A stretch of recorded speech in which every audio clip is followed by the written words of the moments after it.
Di sebuah desa terpencil bernama Warukulon, terkubur satu jasad yang tak sempurna.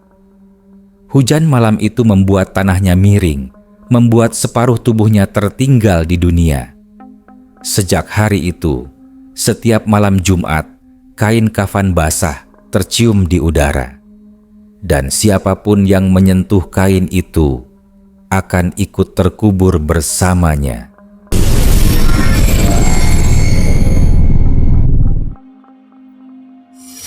Malam itu, kabut turun lebih cepat dari biasanya. Jam baru menunjukkan pukul 8, tapi desa Warukulon sudah tenggelam dalam sepi. Hanya suara jangkrik dan sesekali lolongan anjing yang terdengar dari arah sawah. Di ujung desa, di bawah pohon waru tua, berdiri makam tua Warukulon, tanah pemakaman yang dipercaya warga tak pernah tenang sejak dulu. Pak Nuriman, penggali kubur satu-satunya di desa itu, menatap bingung ke arah satu gundukan tanah di ujung barat makam. Tanahnya miring, seperti tergeser dari dalam. Ia baru saja meratakan kuburan itu sore tadi, tapi kini sudah seperti terbelah dua. Heran, tiap malam amblas terus, gumamnya sambil menancapkan cangkul ke tanah yang lembek. Ketika ia mengorek sedikit, muncul suara krek, krek dari bawah. Seolah ada sesuatu yang bergesekan. Angin malam meniup daun kering, membawa aroma busuk bercampur lumpur. Pak Nuriman menyalakan rokok, mencoba menenangkan diri. Namun matanya tertuju pada kain putih yang keluar sedikit dari dalam tanah. Ia mendekat perlahan, lututnya bergetar. Kain itu bukan plastik, bukan juga akar, tapi potongan kafan yang ujungnya basah dan lengket, seolah baru ditarik dari kubur. Ia mundur satu langkah. Astagfirullah, bisiknya lirih. Dari arah bawah, terdengar suara pelan seperti seseorang menghembus napas berat. Huh. Rokok di tangannya jatuh. Cangkul terlepas. Pak Nuriman segera berlari keluar area makam, menembus kabut, menuju jalan tanah, menuju desa. Ia tahu ada yang salah dengan kuburan itu. Tapi siapa yang akan percaya? Keesokan harinya, di warung kopi Pak Darto, cerita itu langsung jadi bahan omongan. Tanahnya kayak digerogoti dari dalam, kata Pak Nuriman dengan wajah pucat. Ah, paling tanahnya gembur man, sahut Pak Darto sambil menyeduh kopi. Namun Raka, pemuda yang duduk di pojokan warung, menatap serius. Makam mana Pak? Yang dekat pohon waru besar itu? Ya. Pak Nuriman mengangguk pelan. Iya, kuburannya Fadil, anaknya Bu Heni yang meninggal nabrak truk 2 tahun lalu. Dari dulu tanahnya nggak pernah rata. Nama Fadil membuat beberapa orang menelan ludah. Semua masih ingat hari pemakamannya. Hujan deras, peti jenazah hampir terbalik, dan prosesi dilakukan terburu-buru karena air bah menggenangi liang lahat. Sebagian warga bilang jasadnya tak utuh karena separuh tubuhnya tertinggal di lokasi kecelakaan yang berlumpur. Dulu waktu dimakamkan, kafannya nggak sempat dikeringin. Tambah Pak Nuriman lirih, basah kuyup, nempel lumpur semua. Raka merinding.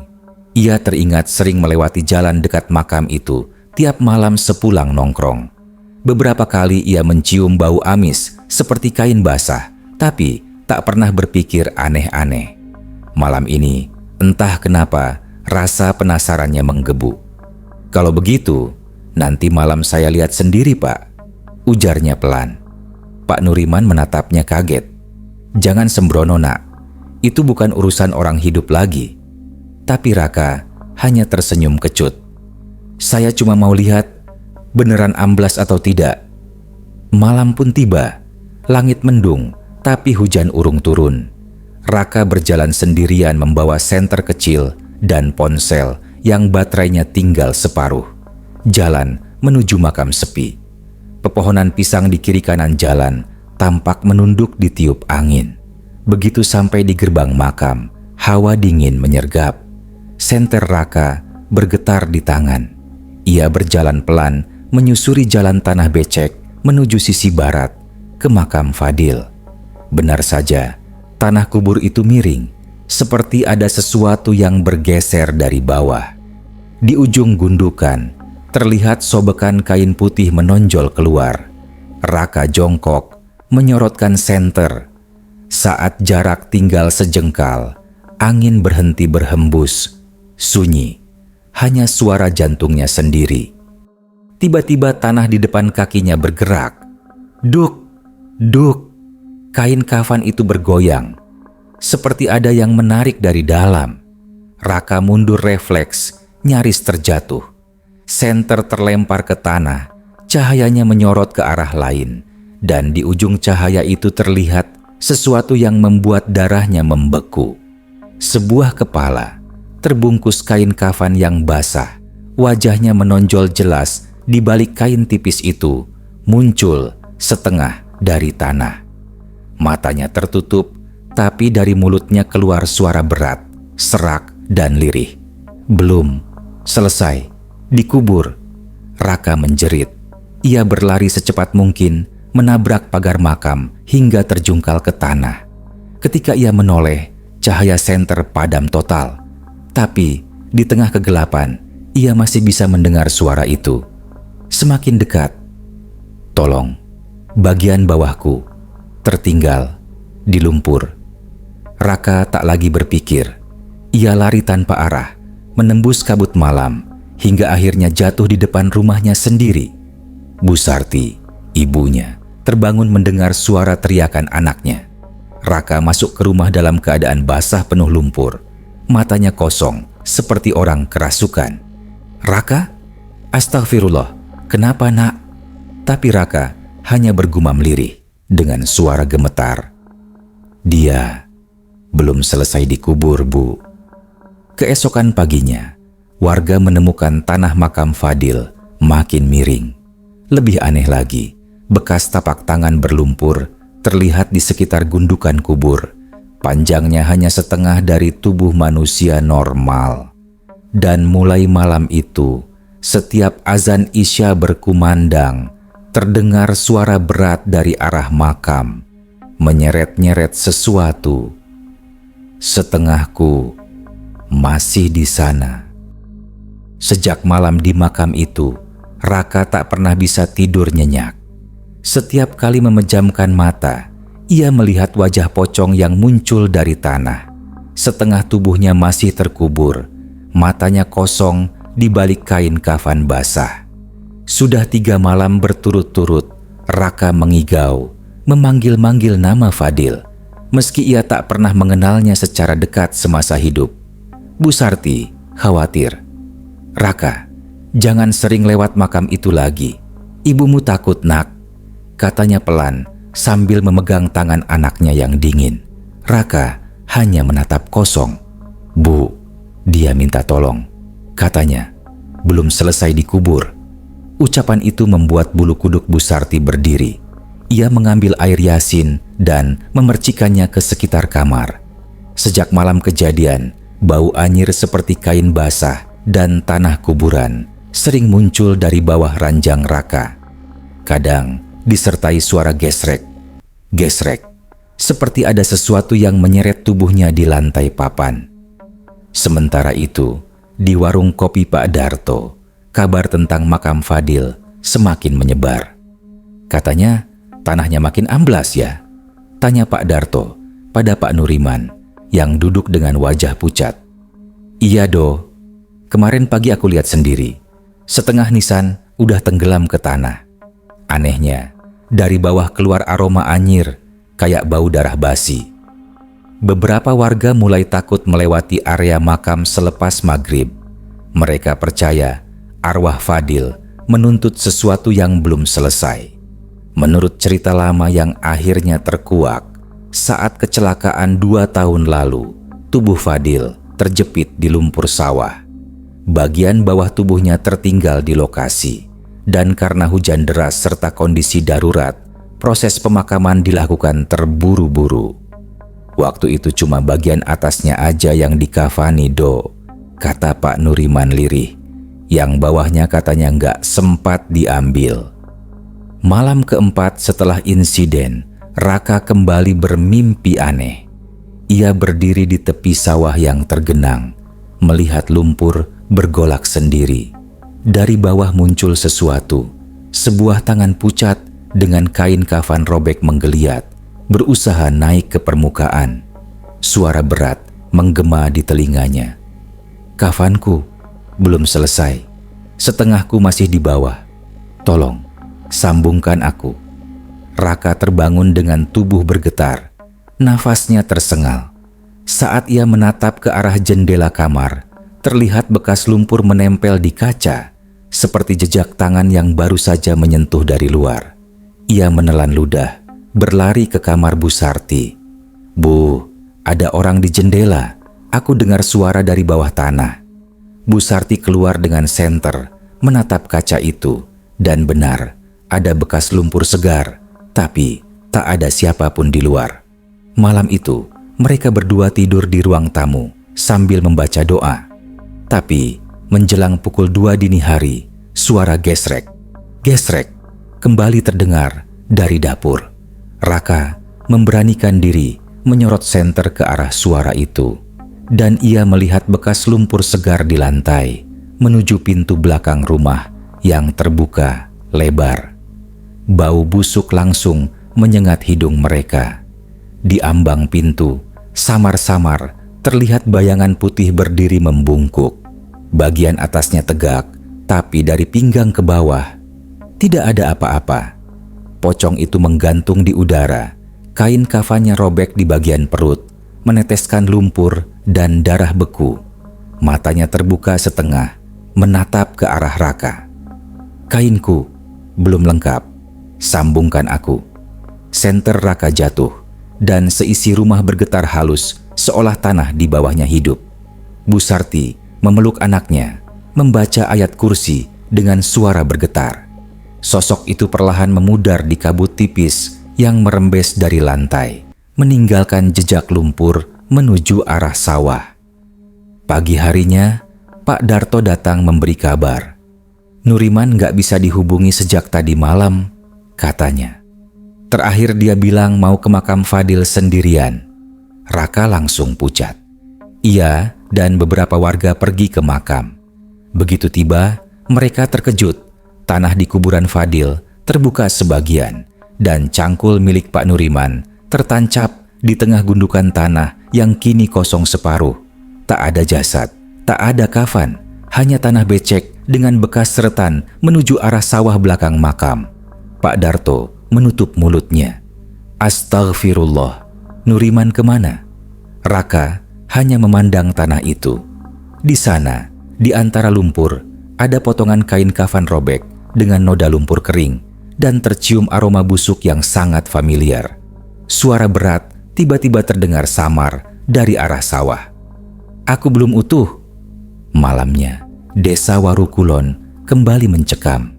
Angin membawa suara gemerisik dari arah pemakaman. Di rumah Raka, setiap jendela menutup sendiri. Bu Sarti menangis pelan, sementara Raka duduk di pojok kamar, menatap tanah di bawah rumahnya yang basah. Ia tahu ini baru permulaan. Di luar, di tengah kabut yang turun pelan, terlihat sosok pocong setengah badan melayang pelan dari arah makam menuju rumah Raka. Kain kafannya kini lebih kotor, robek, dan di bagian bawahnya menetes lumpur segar, seolah membawa sesuatu yang baru saja digali dari bawah tanah. Hujan turun rintik malam itu. Suara gemericik air di atap rumah Raka terdengar samar, bercampur dengan bisikan angin yang menembus celah papan dinding. Sejak Pak Nuriman menghilang, suasana desa Warukulon berubah muram. Tak ada lagi yang berani lewat jalan sawah selepas isya. Tapi malam ini Raka harus keluar. Ia berjanji pada Pak Darto untuk membantunya menutup warung karena ada kabar pencuri ayam gentayangan di sekitar jalan makam. "Raka, jangan keluar dulu nak," pinta Bu Sarti, wajahnya tegang. "Cuma sebentar Bu, aku bantu Pak Darto nutup warung." Lagian, aku nggak takut, jawabnya, mencoba menenangkan ibunya. Namun jauh di dalam hatinya, Raka tahu rasa takut itu belum hilang. Sejak malam, ia melihat pocong setengah badan di depan rumah. Tidur pun tak lagi tenang. Kadang, saat ia memejamkan mata, terdengar suara berbisik di telinga. "Aku di jalan sawah, tolong aku." Jalan sawah malam itu gelap, diterangi hanya cahaya senter ponsel Raka. Di kiri kanan, genangan air membentuk cermin kelam yang memantulkan bayangan pepohonan pisang bergoyang pelan. Ia berjalan cepat, mencoba menepis rasa was-was. Tapi, langkahnya terhenti ketika melihat sesuatu di tengah jalan. Bekas jejak tangan berlumpur, seperti seseorang menyeret diri dengan kedua tangan tanpa kaki. Raka menelan ludah. Bekas itu basah, baru. Ia mengikuti perlahan, meski pikirannya mulai menjerit untuk berbalik. Jejak itu berakhir di dekat batang pohon pisang besar. Di sana, di tanah becek, terlihat kain putih tergeletak, robek, penuh lumpur, dan menebarkan aroma busuk bercampur darah basi. Raka jongkok, menyorot senter. Saat sinar jatuh tepat di atas kain itu, sesuatu bergerak di baliknya. Tanah bergolak pelan. Dari dalam lumpur muncul sosok pocong, tapi hanya setengah tubuh. Dari pinggang ke atas, ia merangkak menyeret kain kafannya sendiri. Wajahnya berlumur lumpur dan darah kering. Matanya menatap Raka, kosong namun jelas, penuh dendam. "Kainku belum lengkap." Raka terpaku. Suara itu tak keluar dari mulut, tapi bergema di dalam kepalanya. Pocong itu melayang rendah, seperti meluncur di atas tanah, mendekati Raka. Tangan pucatnya bergerak perlahan, meninggalkan bekas lumpur di udara. Raka menjerit, mundur beberapa langkah, lalu berlari sekuat tenaga. Namun, semakin ia berlari, semakin berat langkahnya. Seolah tanah di bawahnya menarik ke bawah, menyedot kakinya. Lumpur menelan sepatunya. Dari kejauhan terdengar suara seretan basah, serak, serak, serak, seperti sesuatu mengejar dari belakang. Raka menoleh. Pocong setengah badan itu merangkak cepat, kain kafannya berceceran lumpur, suaranya menggema di tengah hujan. "Kembalikan kakiku." Raka berlari tak tentu arah, menembus jalan sawah menuju rumahnya. Tapi di tengah perjalanan, senter ponselnya mati. Dunia berubah hitam. Hanya tersisa suara hujan dan degup jantungnya sendiri. Sesampainya di halaman rumah, Raka langsung menutup pintu dengan keras. Nafasnya memburu, tubuhnya gemetar. Bu Sarti terkejut melihat anaknya penuh lumpur. "Ya Allah, Raka, kamu kenapa lagi, nak?" Raka tak menjawab. Ia hanya menunjuk ke arah luar jendela sambil berbisik pelan, "Dia ngikutin aku, Bu." Bu Sarti mematikan lampu, mencoba mengintip dari celah jendela. Hujan makin deras, namun di kejauhan, tepat di jalan sawah, tampak sosok putih melayang diam di tengah genangan air. Bagian bawah tubuhnya lenyap, hanya setengah atas yang bergerak-gerak, seolah mencari sesuatu di tanah. Tangan panjangnya menyapu air sawah sambil menggumam pelan. "Setengahku di sini, setengahku di sana." Bu Sarti mundur sambil memeluk Raka, menangis lirih. "Ini ujian, nak, jangan dilawan. Baca doa." Tapi doa itu tak mampu menahan ketakutan mereka ketika pintu belakang tiba-tiba bergetar hebat. Duk, duk, duk. Dari luar terdengar suara seretan basah, lalu kain kafan yang menampar dinding. Raka menatap ibunya. "Bu, kalau dia beneran mau diambil, aku harus gimana?" Bu Sarti tak menjawab, hanya memeluknya lebih erat. Di luar, suara itu berhenti. Tapi udara di dalam rumah tiba-tiba jadi dingin dan aroma lumpur basah memenuhi ruangan. Ketika Raka menoleh ke arah lantai, ia melihat bekas lumpur baru di dekat pintu. Panjangnya hanya sampai setengah badan manusia dan berakhir tepat di bawah jendela kamar. Raka menelan ludah, pelan-pelan menatap jendela. Dan dari balik kaca, sepasang mata putih memandang langsung ke arahnya. Datar, tanpa emosi, menempel di wajah pocong setengah badan yang menempel di luar jendela. Kau sudah melihat, kini kau harus membantu. Lampu padam seketika. Jeritan Bu Sarti menggema di tengah gelap dan hujan. Tangan panjangnya menyapu air sawah sambil menggumam pelan. Setengahku di sini, setengahku di sana. Bu Sarti mundur sambil memeluk Raka, menangis lirih. Ini ujian, nak, jangan dilawan. Baca doa. Tapi doa itu tak mampu menahan ketakutan mereka ketika pintu belakang tiba-tiba bergetar hebat. Duk, duk, duk. Dari luar terdengar suara seretan basah, lalu kain kafan yang menampar dinding. Raka menatap ibunya. Bu, kalau dia beneran mau diambil, aku harus gimana? Bu Sarti tak menjawab, hanya memeluknya lebih erat. Di luar, suara itu berhenti. Tapi udara di dalam rumah tiba-tiba jadi dingin dan aroma lumpur basah memenuhi ruangan. Ketika Raka menoleh ke arah lantai, ia melihat bekas lumpur baru di dekat pintu. Panjangnya hanya sampai setengah badan manusia dan berakhir tepat di bawah jendela kamar. Raka menelan ludah, pelan-pelan menatap jendela. Dan dari balik kaca, sepasang mata putih memandang langsung ke arahnya. Datar, tanpa emosi, menempel di wajah pocong setengah badan yang menempel di luar jendela. Kau sudah melihat, kini kau harus membantu. Lampu padam seketika. Jeritan Bu Sarti menggema di tengah gelap dan hujan. Sejak malam ketika pocong setengah badan muncul di jendela rumah, suasana di rumah Raka berubah mencekam. Bu Sarti tak lagi berani tidur di kamarnya. Setiap malam, ia memeluk tasbih sambil duduk di ruang tamu, berdoa agar arwah itu tak lagi datang. Tapi, doa-doa itu tak banyak membantu. Karena mulai malam ketiga, bau kain kafan basah muncul dari sudut rumah. Bau amis bercampur tanah kuburan yang semakin lama semakin menusuk hidung.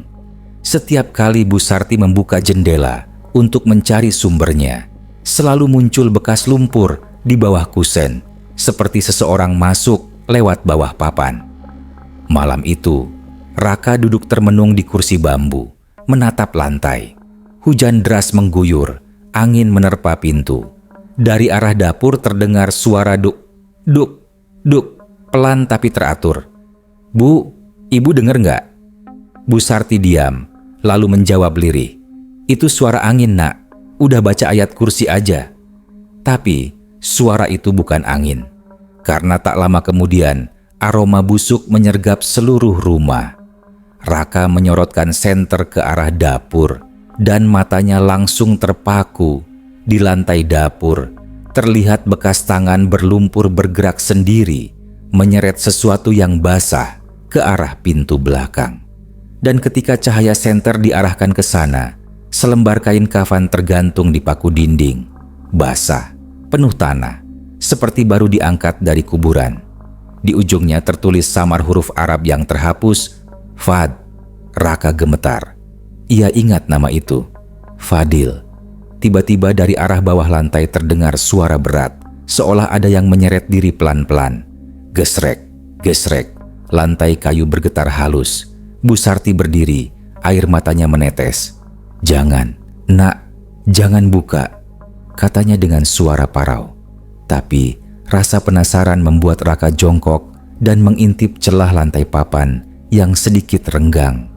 Di bawah rumah, di antara lumpur dan akar, terlihat kain putih bergerak perlahan. Sesuatu di bawah sana sedang merangkak naik.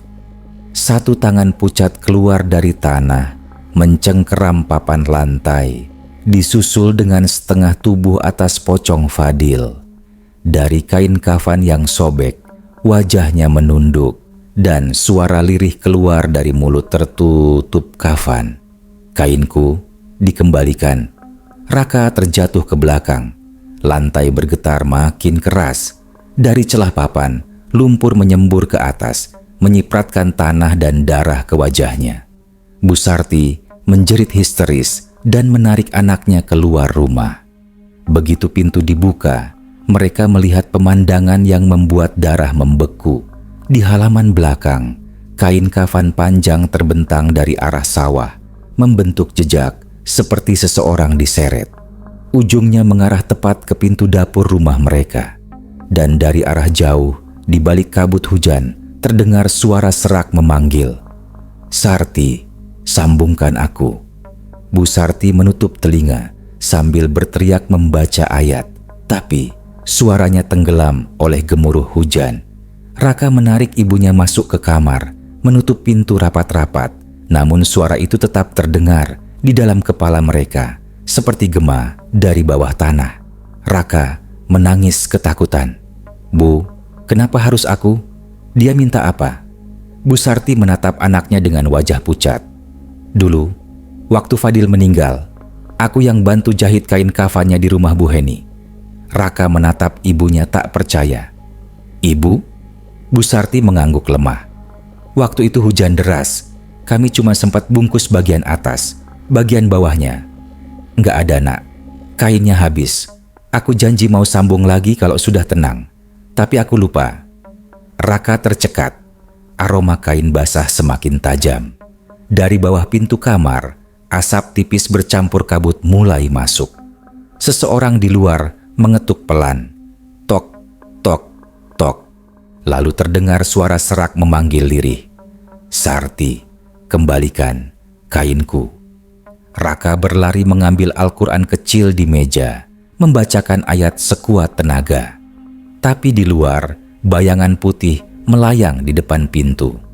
Kain kafannya robek dari dada ke bawah, meneteskan air hitam ke lantai. Setiap kata doa membuat sosok itu mundur sedikit, tapi kemudian berhenti, menatap lurus ke arah mereka. Tangan pucatnya mengangkat sesuatu, potongan kain kafan setengah, dan dilemparkan ke dalam kamar. Kain itu jatuh di kaki Raka, basah, dingin, dan berbau busuk. Ia menatapnya dan menyadari sesuatu. Kain itu adalah potongan yang sama dengan yang tergantung di dapur tadi, lengkap dengan jahitan yang belum selesai, jahitan yang dibuat oleh Bu Sarti sendiri 2 tahun lalu. Pocong itu berkata pelan, suaranya menggema di seluruh rumah. "Aku sudah menunggu 2 tahun, sambungkan aku sekarang." Lampu padam, suara hujan berhenti, dan dari arah dapur terdengar suara gunting kain terbuka sendiri, memotong pelan di tengah gelap. Hujan deras semalam membuat tanah di belakang rumah Raka berubah jadi lumpur. Di siang harinya, warga desa geger setelah menemukan potongan kain kafan di sawah, tergeletak seperti baru keluar dari kuburan. Kabar itu langsung sampai ke warung Pak Darto, membuat semua orang saling berbisik takut. Katanya itu kainnya Fadil. Fadil yang kecelakaan itu. "Loh, yang dikubur miring itu?" Suara bisik-bisik di warung terasa seperti nyanyian kematian. Sore itu, Raka datang ke warung dengan wajah pucat. Ia tak bicara sepatah kata pun. Matanya cekung, wajahnya seperti orang yang tidak tidur berhari-hari. Pak Darto mendekat, menepuk pundaknya. "Kamu kenapa, Nak? Ibumu gimana?" Raka hanya menjawab lirih. "Dia manggil aku, Pak." "Siapa?" "Fadil." Suasana warung langsung sunyi. Semua mata menatap Raka. Pak Darto menelan ludah. "Kamu jangan asal ngomong, Nak. Arwah itu sudah tenang." Raka menatap tajam. "Belum, Pak. Dia minta aku sambungkan kainnya. Tapi ibu nggak mau keluar kamar." Menjelang malam, Raka membawa lampu petromak dan cangkul. Ia berjalan sendirian menuju makam tua Warukulon, menembus kabut tebal. Angin malam berhembus kencang, membuat dedaunan bergetar seperti suara orang menangis. Ia teringat ucapan terakhir ibunya sebelum tertidur lemas sore tadi. "Kalau kau dengar suara dari tanah, jangan jawab. Jangan, Nak." Namun, rasa bersalah menekan batinnya. Jika benar ibunya yang membuat arwah Fadil tersiksa, maka hanya ia yang bisa memperbaikinya. Setibanya di pemakaman, hanya suara jangkrik dan tetesan air dari daun yang menemani. Tanah makam Fadil terlihat retak seperti baru digali dari dalam. Batu nisannya miring dan di sampingnya tampak bekas tangan yang mencakar tanah dari bawah. Raka menyalakan petromak lalu mulai menggali perlahan. Tanahnya lembek, berbau amis. Semakin dalam ia menggali, semakin kuat aroma busuk itu menusuk hidung. Tiba-tiba ujung cangkulnya mengenai sesuatu yang lembut. Ia jongkok, menyingkirkan tanah dengan tangan dan melihat potongan kain kafan berlumur lumpur. Kain itu hanya menutupi setengah badan, bagian atas, sedangkan bagian bawahnya hilang, entah kemana. Raka menggigil. Ia tahu inilah penyebab semua gangguan. Ia mengeluarkan kain itu, menaruhnya di atas tanah. Namun begitu ia menyentuhnya, tanah di bawah mulai bergetar halus. Kabut menebal. Suara napas berat terdengar dari bawah liang.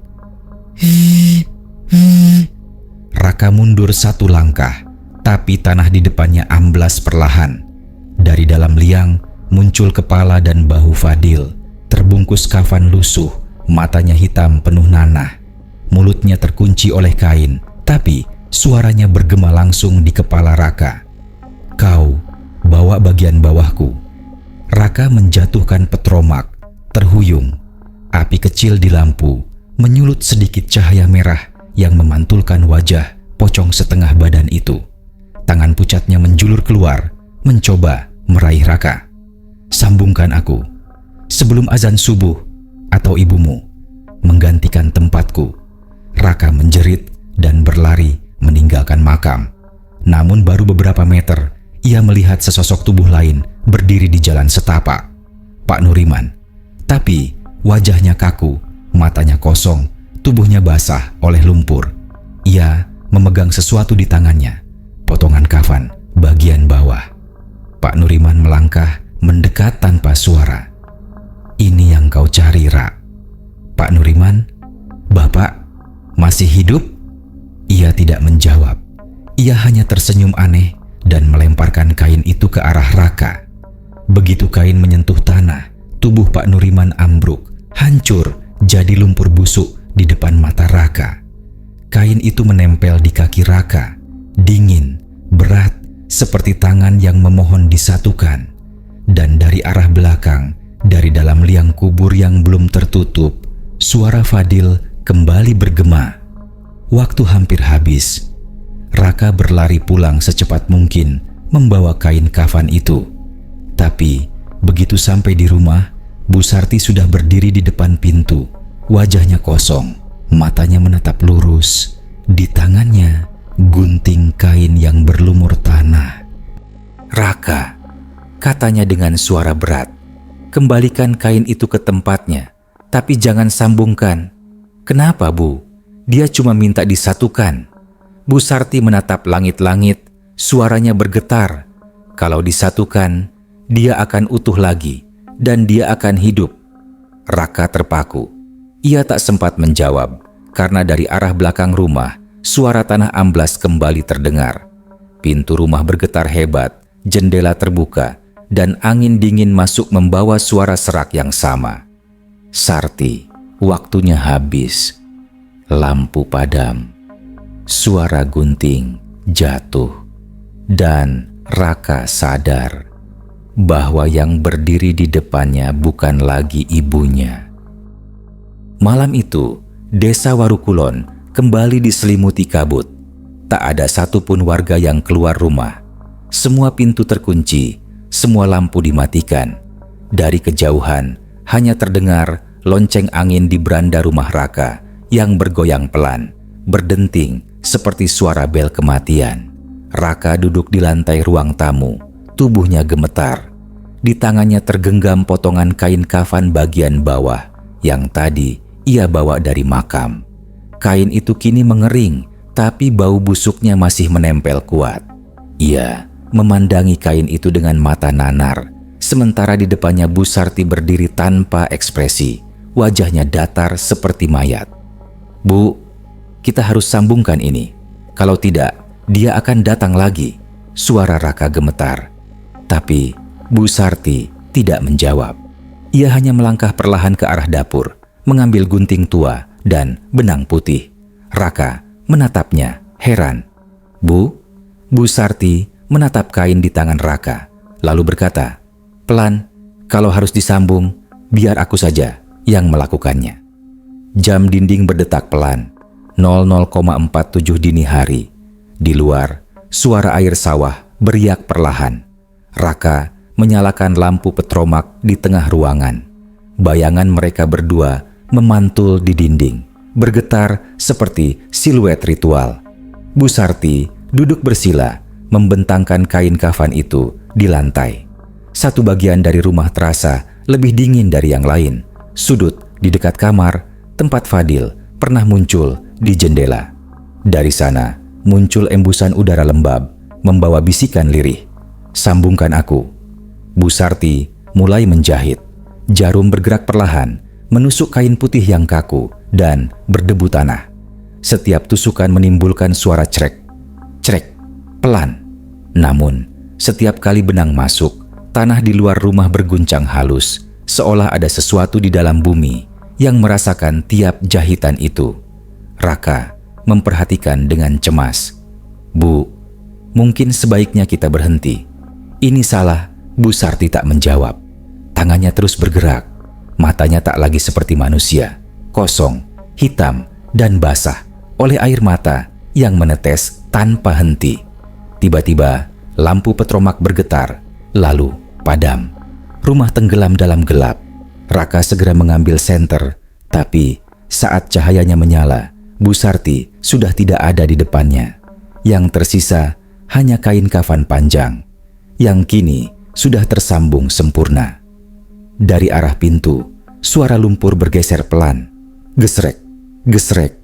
Raka menoleh. Senter di tangannya gemetar. Cahayanya menyorot ke arah pintu depan yang perlahan terbuka sendiri. Kabut putih masuk bersama udara dingin, menusuk tulang. Dan di sana, berdiri pocong Fadil. Kini, tubuhnya utuh. Dua kakinya menapak di lantai. Kain kafannya rapi menyatu. Tapi bagian wajahnya mengelupas, memperlihatkan kulit busuk dan mata kosong yang menatap lurus ke arah Raka. Ia melangkah masuk tanpa suara. Setiap langkah meninggalkan bekas lumpur dan darah di lantai kayu. "Sudah, sempurna," bisik Fadil. "Sekarang gantian." Raka mundur. "Apa maksudmu?" Pocong itu mengangkat tangannya yang kini utuh, menunjuk ke arah kamar. Dari dalam kamar terdengar suara kain terseret. Lalu muncul Bu Sarti, berjalan kaku seperti mayat dengan wajah tertutup kain kafan. Di dadanya terikat benang putih, sama seperti sambungan yang baru dijahit tadi. Raka menjerit, "Bu, lepaskan itu." Tapi Bu Sarti hanya berdiri di samping pocong Fadil, lalu berbisik lirih, "Aku menebusnya, nak, biar dia tenang." Pocong Fadil mendekat ke Raka. "Yang salah harus mengganti tempatku," katanya dengan suara parau. Dan sebelum Raka sempat bergerak, kain kafan panjang itu tiba-tiba melilit tubuhnya dari bawah, menyeretnya ke lantai. Ia berteriak, meronta, tapi kain itu semakin kuat mencengkeram, menariknya ke arah lubang di bawah papan rumah yang kini menganga seperti liang kubur. "Bu, tolong Bu." Bu Sarti menatapnya sambil menangis, tapi air matanya sudah bercampur darah. "Maafkan Ibu, nak, aku tak bisa menahannya." Fadil menatap keduanya, lalu menunduk. Suara napas berat menggema di ruangan. Kain kafan Raka kini menutupi seluruh tubuhnya, hanya matanya yang masih terbuka menatap ibunya dengan pandangan terakhir. "Bu, jangan biarkan aku." Namun detik berikutnya, tubuh Raka ditarik ke bawah lantai, masuk ke dalam tanah. Suara kayu retak memenuhi rumah. Lumpur dan air mengalir keluar dari celah-celah papan. Ketika semua kembali hening, Bu Sarti pingsan di tengah ruangan. Kain kafan di lantai kini kosong. Tak ada Raka, tak ada Fadil. Hanya satu kain putih panjang tergeletak di sana, dengan dua nama yang tertulis samar di ujungnya. Fadil bin Sarman, Raka bin Sarti. Pagi harinya, warga menemukan rumah Bu Sarti dalam keadaan terbuka lebar, lumpur memenuhi lantai, dan Bu Sarti terbaring tanpa nyawa di tengah ruangan dengan benang putih masih melilit jarinya. Tidak ada tanda Raka dimanapun. Di pemakaman Warukulon, tanah di atas makam Fadil kini rata dan utuh, tanpa retakan, tanpa bekas galian. Namun di sampingnya muncul gundukan tanah baru tanpa nisan. Dan malamnya, Pak Darto yang melewati area itu bersumpah melihat dua sosok pocong berdiri berdampingan di bawah pohon waru besar, satu tinggi, satu sedikit lebih pendek, menatap ke arah desa dengan kepala miring. Kini makam di Warukulon sudah tertutup rapat, tapi setiap malam Jumat, tanah di sampingnya selalu basah. Warga bilang, dua sosok pocong sering berdiri di bawah pohon waru. Satu tinggi, satu sedikit lebih pendek. Kami sudah utuh, sekarang giliranmu. Ada yang belum disambungkan di desa kalian malam ini?